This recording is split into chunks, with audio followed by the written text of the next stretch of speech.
The number one question we get asked with the SawGear is, how much time does it really save? So we're out here in Gresham, Oregon, and we got a shed to build. So we're gonna put the SawGear to the test.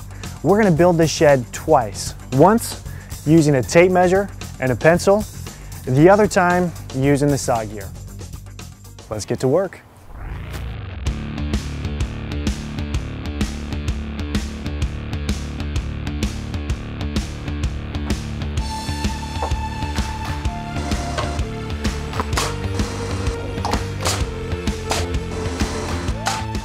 Even after the setup, calibration, and teardown time with the SawGear, I finished this job 33% faster compared to using a tape measure and a pencil.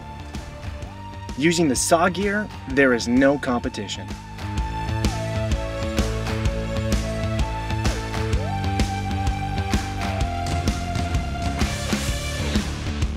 For more information, check us out at SawGear.com.